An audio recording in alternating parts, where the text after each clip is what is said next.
जय वाल्मीकि। आज हम मुक्ति माला पे बात करेंगे। एक बार पाठ कर दें फिर बात करें।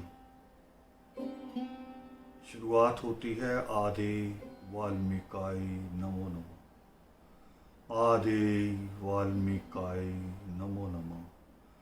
आदि वाल्मीकाय नमो नमः। आदि वाल्मीकाय नमो।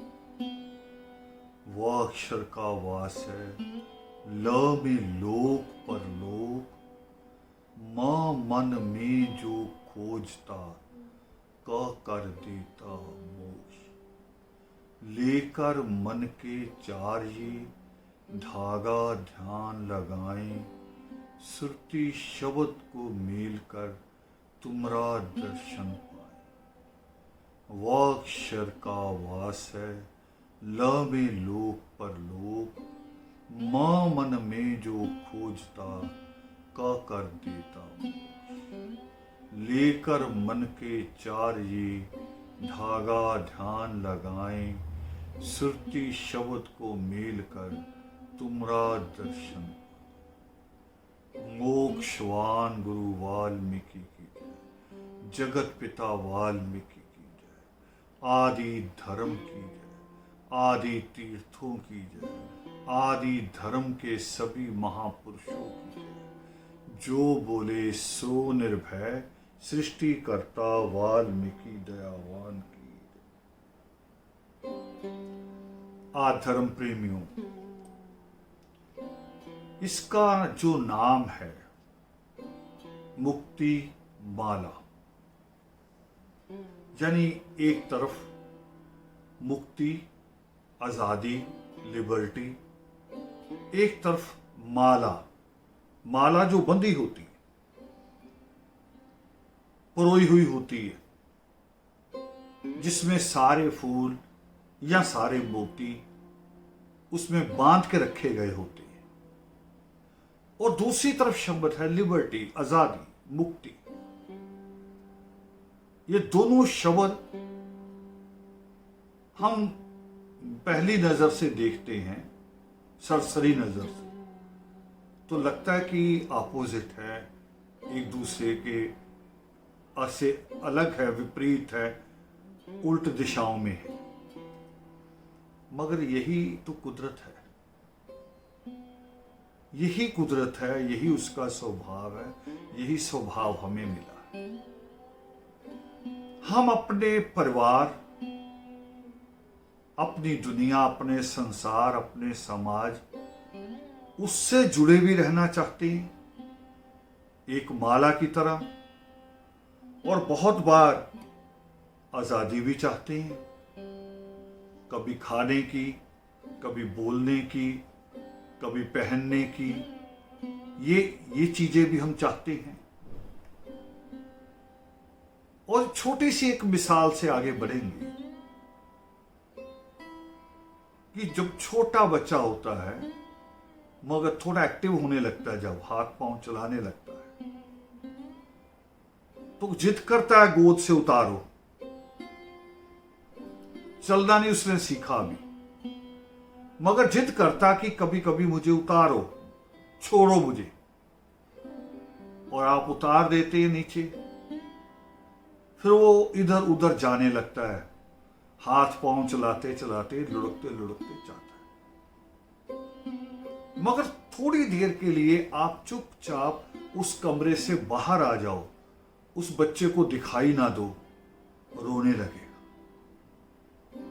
ये है मुक्ति माला। वो चाहता है कि नीचे उतारो, मगर आपको भी चाहता है कि आप वहीं रहो, आपकी उपस्थिति वहीं रहे। जैसे ही ये आत्मा चाहती है, ये आत्मा आती है उस परमात्मा से अलग होके, मगर बंधे रहना चाहती है उसी परमात्मा के साथ, उसी परमेश्वर के साथ। तो इसकी पहला, फिर हम जब शुरुआत करते हैं तो पहला नमन, अपना सजदा उसी परमेश्वर के आगे, उसी ईश्वर के आगे, उस खुदा के आगे जिसको सृष्टिकर्ता वाल्मीकि दयावान कहते हैं, हम उसको पहला सजदा करते हैं, जिसको संसार ने आदि कवि कहा। संसार की सारी कलाएं, वो गीत की है, संगीत की है, साहित्य की है, उसमें फलसफा है, वो सारी चीजें, उसमें रणनीतियां हैं, युद्ध कौशल की रणनीति, देश को चलाने की रणनीति, हर चीज जो उसकी कलम से आई है, सबसे पहला सजदा उसी के चरणों में हम करते हैं और उसको हम कहते हैं आदे वाल्मीकाय नमो नमः। आदे मीन्स भी जो संसार की जिससे शुरुआत होती है, आरंभ, बिगिनिंग, और संसार बदलता चला जाएगा, हम आए हैं चले जाएंगे, मगर वो जो फिर भी जिसका वजूद रहता है, वो जो फिर भी लगातार सृजन करता है, आज भी वो रिफॉर्म कर रहा है अपनी इस दुनिया को, उसी परमेश्वर को, उसी करुणा सागर को, उसी त्रिकालदर्शी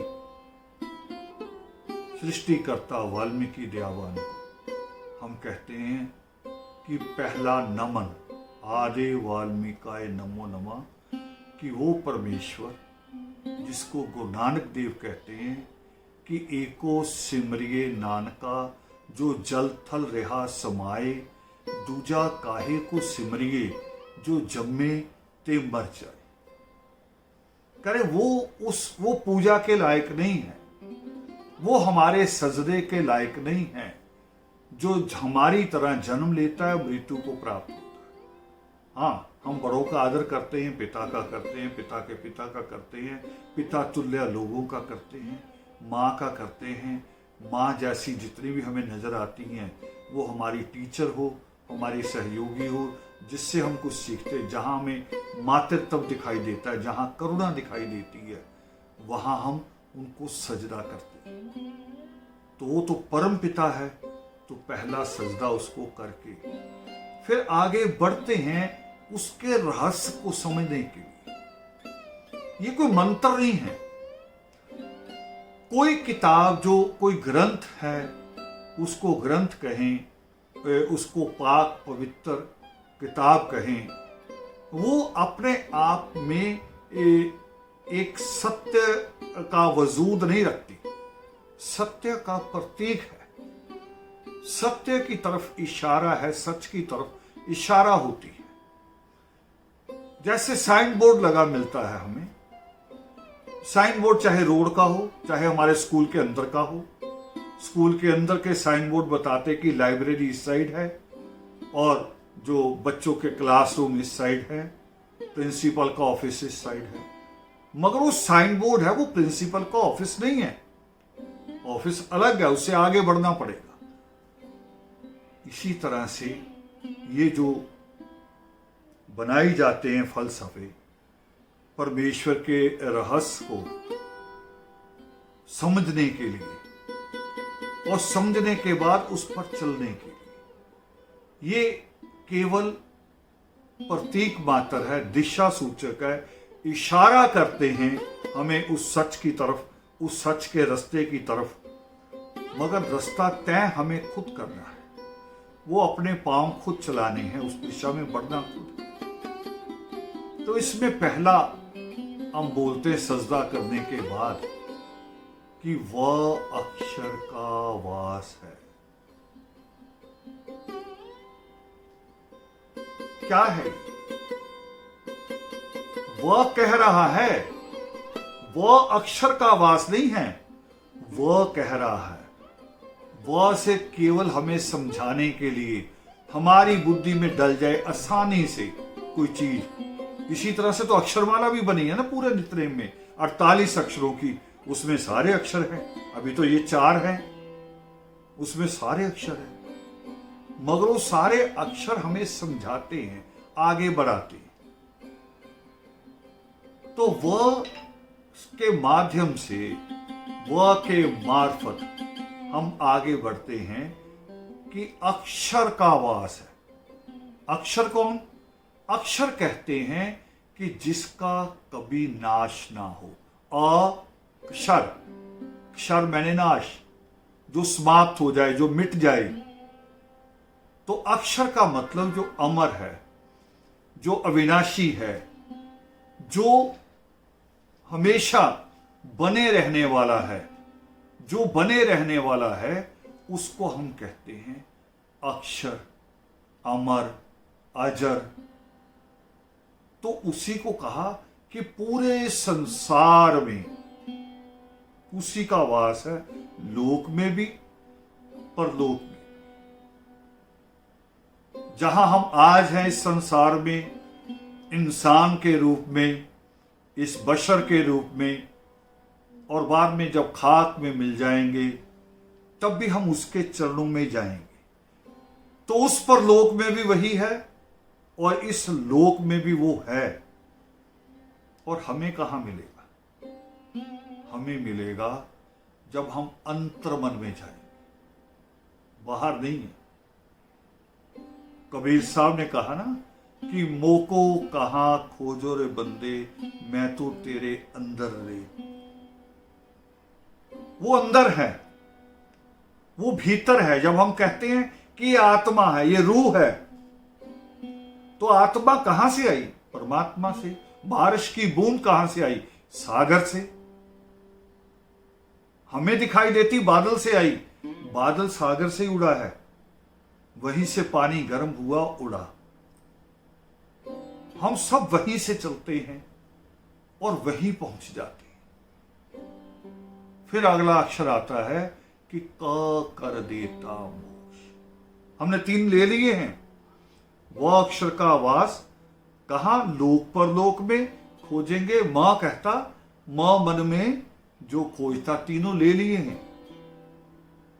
और क कर देता मोक्ष। मोक्ष क्या?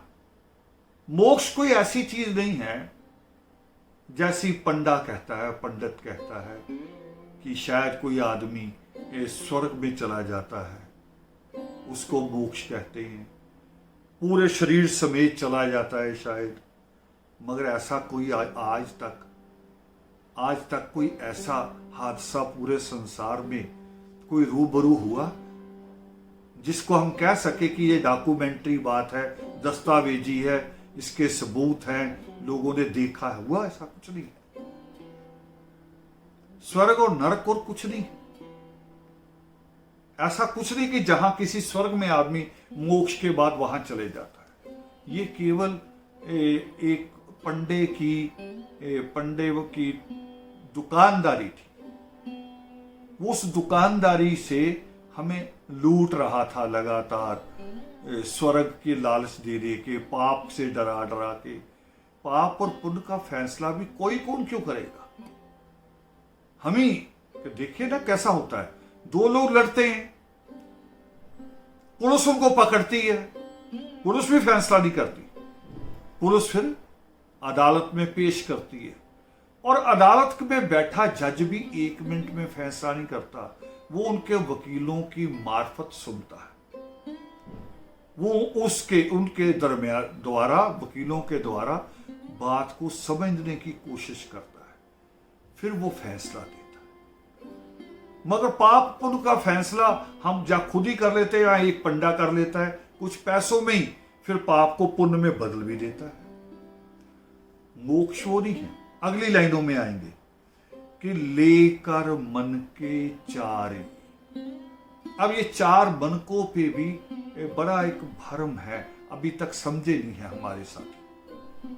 हमारे जो विद्वान हैं, जो लोग पाठ करते हैं, जो अब हमसे पहले जो करते रहे हैं, वो इसी को कहते रहे कि ये वाला मां का ये मन के है ना। परमेश्वर ने ये नहीं कहा है। परमेश्वर के योग शिष्ट को उठाओ, उसमें कहा है, उसमें लिखा कि तुम अगर देवी देवताओं को प्रसन्न करने की ताकत रखते हो तो अपने मन को ही शांत क्यों नहीं कर लेते? जरूरत तो उसको शांत करने की है, और देवी देवता तो कुछ है ही नहीं। परमेश्वर कहते हैं कि दैव मूर्ख लोगों की कल्पना है, वो तो कुछ है ही नहीं। फिर ये चार मन के कौन से हैं? ये चार मन के वो है जो परमेश्वर ने हमें बताए हैं, पावन योग सिस्ट में कहे हैं कि चार तरह के पुरुषार्थ हैं। चार तरह के कौन कौन से? धर्म, अर्थ, काम और मोक्ष। देखिए अब मोक्ष आएगा, समझ में आएगा। धर्म कौन सा? धर्म वो नहीं है जिसको कोई कहता है कि तिलक लगा लूं या टोपी रख लूं सिर पे, या टोपी हटा के पगड़ी रख लूं, जनेऊ पहन लूं या गात्रा पहन लूं। ये नहीं धर्म। फिर तो इसका मतलब किसी एक का तो धर्म है, किसी एक ड्रेस वाले का दूसरे वाले का नहीं है। धर्म वो नहीं है। परमेश्वर ने बहुत साफ लिखा है पावन योग शिष्ट में, वो कहते हैं धर्म का अर्थ है स्वभाव। हमारा स्वभाव, हमारा यानी कि क्या कहते हैं उसको, स्वभाव को क्या बोला जाता है कि हमारी आदतें, जिसको हम टोटल मिला दें, अगर एक इंसान के पूरे जीवन के निचोड़ निकाले उसके स्वभाव से, तो फिर उसको हम कहते हैं करेक्टर, चरित्र। वो उसका स्वभाव ही तैयार करता है। स्वभाव तो परमात्मा ने पहला जो धर्म को कहा वो स्वभाव, और स्वभाव बनता कहां से है?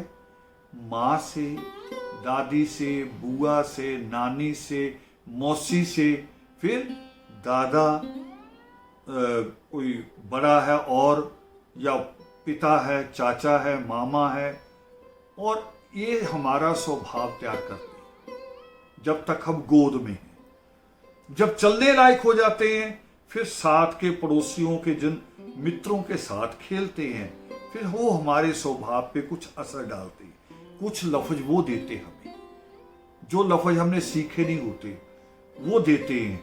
कुछ कभी कभी वो हमें हंसना भी सिखाते हैं, कभी चिढ़ना भी सिखाते हैं। कभी वो हमें हमारा मजाक उड़ा के हमारे स्वभाव को चिड़चिड़ा बना देते हैं, और कभी कभी हमारी तारीफ करके हमें खुश होना सिखा देते हैं, और कभी कभी हम अपनी तारीफ सुन के अहंकार में भी चले जाते हैं। तो स्वभाव कई तरह से बनता है, उसी को परमेश्वर ने कहा, और इसी में पढ़ाई है। टीचरों का समय देखो, पहला गुरु टीचर नहीं होता स्कूल का, पहला गुरु माँ, दादी, नानी, दूसरे गुरु जिनके साथ हम खेलना सीखते हैं, तीसरा गुरु जाके टीचर का तो समय आता, तीसरी भूमिका टीचर की, जहां से हम सीखते हैं, और चौथा गुरु आता है जिसको परमेश्वर ने योग शिष्ट में कहा है कि शास्त्र और गुरु भी आपको आत्मज्ञान नहीं दे सकते। आत्मज्ञान आपका अपना अनुभव देता है। वो चौथा गुरु है हमारा अपना अनुभव। तो इतना व्यापक है ज्ञान। मैं शायद मुक्ति माला से ज्यादा ही आगे जा रहा हूं, मुझे क्योंकि शॉर्ट करने को कहा था, मगर जरूरी था कि कौन से मन के, यहां मन के जरूरी हैं पुरुषार्थ में जो दिए परमेश्वर ने, धर्म, अर्थ, काम और मोक्ष। इन मनकों को अगर हमने सही से चलाया, जीवन के धागे में परोके, जीवन का धागा जो बचपन, जवानी, आगे गृहस्थ और फिर बुढ़ापा, ये जो जीवन, इस जीवन के धागे में, चारों में, इन चार मनकों का अगर सही से फेरा, तो परमेश्वर को तो मात्र इतना सा याद रखना है, जो कहा नितने में हमें उसका इशारा देता है। और परमेश्वर का अभी मैंने जो बोली, वो कह रहे देवी देवताओं को नहीं खुश करो, अपने चित्त को।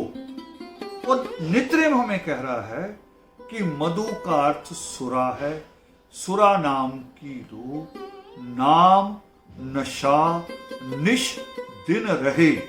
इसके परमेश्वर के नाम का नशा तो हमेशा रहे, हर दिन रहे। काज जगत भी हो, पर जगत के काम बंद नहीं करते। जो लोग सोचते हैं, बहुत स्पष्ट परमात्मा ने ये भी लिखा योग शिष्ट में कि जो लोग सोचते हैं कि घर बार छोड़ दूं, कपड़े उतार के फेंक दूं, राख मल लूं, वो कह रहे ये पखंडी है। परमेश्वर ने सृष्टिकर्ता वाल्मीकि दयावान की कलम इतनी निष्पाप, इतनी निस्वार्थ और इतनी बेबाक है कि वो बिल्कुल लिख रहे हैं कि जो ये करते हैं वो कोई सच का मार्ग नहीं है, कोई परमेश्वर के घर का रास्ता नहीं है, वो केवल पखंड करते हैं। उससे कोई ना मुक्ति मिलती है, ना ज्ञान की प्राप्ति होती है, ना मन की शांति आती। तो मुक्ति माला की ये लाइन कि लेकर मन के चार ये धागा ध्यान लगाऊं, सुरती शब्द को मेल कर तुम्हारा दर्शन पाऊं। सुरती में क्या हो? सुरती में ये हो कि मैं उठूं तो उठते हुए कहूं आदे वाल्मीकाय, बैठूं तो बैठते हुए कहूं आदे वाल्मीकाय। यानी जो सांस मेरी अंदर जाए उसमें भी कहूं आदे वाल्मीकि नमो नमः, और जो सांस बाहर आए उसमें भी हो आदे वाल्मीकाय नमो। ये बिल्कुल सांस के साथ, सुरती के साथ ये शब्द मेल हो जाए, इसके लिए अलग से कोशिश ना करनी पड़े, इतना स्वभाव में आ जाए और बाकी काम हम अलग से करें। ये स्वभाव में रहे, कुछ भी करते हुए, सीढ़ी चढ़ रहे हैं, गाड़ी चला रहे हैं, काम कर रहे हैं, पढ़ रहे हैं, लिख रहे हैं, मगर जब भी कभी उस काम से हटे तो उसी वक्त अपने आप निकले आदि वाल्मीकाय। और फिर अंत में हम कहते हैं कि मोक्षवान गुरु वाल्मीकि की जय। क्यों? क्योंकि कहता ना का कर देता मोक्ष। मोक्ष कौन? मोक्ष का कर्ता तो वही है, उसी ने रास्ता दिया कि पहले धर्म पूरा करो, यानी पढ़ाई पूरी करो, फिर कमाई पूरी करो, फिर सगाई करो, और सगाई को पूरा करो। तो अगर ये तीन पूरे हो गए, अगर आपकी पढ़ाई अच्छी हो, आपकी कमाई अच्छी हो, आपका परिवार अच्छा हो गया, तो मोक्ष हो जाएगा कि नहीं हो जाएगा अपने आप अच्छा? मोक्ष बने जहां इच्छाएं खत्म हो जाए, जहां मोह का क्षय, मोह का नाश, मोह नष्ट हो जाए, मोह का नाश हो जाए, उसको कहते हैं मोक्ष। तो मोक्षवान गुरु वाल्मीकि की जय, जगत पिता वाल्मीकि की जय, आदि धर्म की जय। आदि धर्म कोई अलग धर्म नहीं, जो परमेश्वर ने आदि से हमें दिया, शुरू से, पहले से, जो सारे इंसानों का रहा। कौन सा? स्वभाव वाला। आदि धर्म की जय। फिर आदि धर्म के उन सारे महापुरुषों की जय जिन्होंने इस विचार को, इस वाल्मीकि दर्शन को, इस वाल्मीकि धर्म को, वाल्मीकि फलसफे को, इस योग शिष्ट के सिद्धांतों को जिन्होंने हमारे बीच में बनाए रखा, वजूद को बनाए रखा, उन सारे महापुरुषों की यह, मगर एक ही लाइन में, अलग अलग से नहीं। अलग अलग से लेना शुरू करेंगे तो मैं उसे गिनूंगा जो मैंने देखा, जिसको गुरु के रूप में, कोई और देखेगा उसको गिनेगा, और फिर परमेश्वर का नाम हट जाएगा। हुआ है कई जगह, हमारे यहाँ राजस्थान में हुआ, लोगों ने नवल जी की मूर्ति लगा दी, परमात्मा की हटा दी, और ये पाप तो उन्होंने एक तरह से नवल जी के खिलाफ किया। नवल जी महाराज कभी भी ना करने देते, ऐसा कभी ना करने देते, और शायद ऐसे आदमी को कह देते कि मेरे सामने भी मत आना जो परमात्मा की मूर्ति हटा दे। उन्होंने काम किया परमेश्वर के लिए, तो उन सब का, चाहे वो बाबा खाकरा हैं, चाहे वो बाबा शंकर दास हैं, गुरु ज्ञाननाथ जी हैं, संत केशवदास परवाना हैं, उन सब का, कोई भी जिनके नाम मैं नहीं भी जानता, वो सारे जिन्होंने काम किया, उन सब की जय कही जाती। और अंत में आके फिर हम एक बार बोलते हैं कि जो बोले सो निर्भय, यानी जो बोलेगा वो भय से मुक्त हो जाएगा। क्या? सृष्टिकर्ता वाल्मीकि दयावान की, जो सृष्टिकर्ता वाल्मीकि दयावान की जय बोलेगा वो भय से मुक्त हो जाएगा। आदि वाल्मीकाय, आदि वाल्मीकाय, आदि।